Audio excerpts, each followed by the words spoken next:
the other thing that's not slowing down anytime soon is NFTs. I remember putting something out like in April last year, a post on LinkedIn, and I got comments, "Oh, this is just a fad. This is just a fad." NFTs are not a fad. They're not going away anywhere. The question is, how do you get exposure? Where do you get exposure, right? So this first article that I have here is pre-orders of Samsung's new Galaxy S22 are going to come with NFTs. Now, yeah, it's a little bit of a marketing ploy. It's fun to kind of jump on. By the way, it's in partnerships with Theta Labs. So if you're a Theta investor, great for you. I'm sure there was a pump there. But also it's going to give access, like special rights, special privileges, and membership benefits and privileges. And that's what people don't realize. Like, communities have been around since the dawn of time. They will always be around. NFTs are often a gateway to that. It's not NFTs in themselves. In other news, even the New York Stock Exchange. Now, the New York Stock Exchange, Chicago Mercantile, Exchange, all those things, they're the most traditional businesses you could find, right? They're very, very traditional. They're not going to get into NFTs like Budweiser or McDonald's will just on a fad, right? These guys are really thinking about this quite strategically. They're getting into this because they don't want to be left behind. So these guys are filing for a trademark in NFT trading, right? And I like this, title. It's probably nothing. So this is it's based on your time horizon, right? Like, in times of uncertainty, invest DCA in. It's the worst thing you can do is like just DCA when there's a bull market, right? Just DCA. And the concept of DCAing is you're putting in more money than you probably can afford. Less money than you can afford.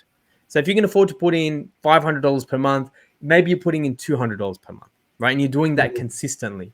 And you're looking for entry points. You're taking profits at the right time. Like when there's a big pump or dump, you don't have to look at it every day. That's the way to build generational wealth. That's how it happens over time, over a 5-10 year period. So I know sometimes we talk about the next big thing, and I've got a really big tip for you guys, but really that's the only way to do it. That's the most likely way. Last week I spoke about Habib and I spoke about the UFC. This week I want to talk about Dapper Labs, right? So Flow is very, very early OGs of this show. Remember, I was a Flow investor. I actually sold out of Flow at $12. It's sitting at about $6 right now. But I found this bullish, right? And not only because I'm a UFC fan, because UFC is still a smaller sport compared to some of the other big sports, but they obviously launched their marketplace recently. And they the same thing that they did with NBA Top Shots, they're doing now with the UFC. Now, these things sold out in hours. They were selling for $50 a pop. That doesn't make me bullish, right? The fact that it's UFC, that doesn't make me bullish. What makes me bullish about Flow specifically is the sustained behavior and the fact that NBA Top Shots, so NBA Top Shots was the first marketplace these guys did, and they did it for NBA, like these NBA moments, right? This is what makes me bullish. This thing was launched like over a year ago. It's old now. And it's still hitting records. So it's one thing for the UFC, because people FOMO, right? We know like masses can be stupid, right? They'll just FOMO, I want to buy Francis Ngannou, a Habib NFT, right? FOMO, they buy in. That's not the exciting part. That happens all the time. The fact that the NBA Top Shots, which was the first one that they released, it still hit a record month. And I think in Jan, they had the most transactions they ever had in a single month, with more than almost 2 million, transactions. And their secondary sales hit 59 million. That is interesting because it shows community. It shows consistency. 1 year in NFT is a very long time. I say 1 week in NFTs is like a month in crypto. So the fact that this thing is still hitting records is still good. And again, not financial advice.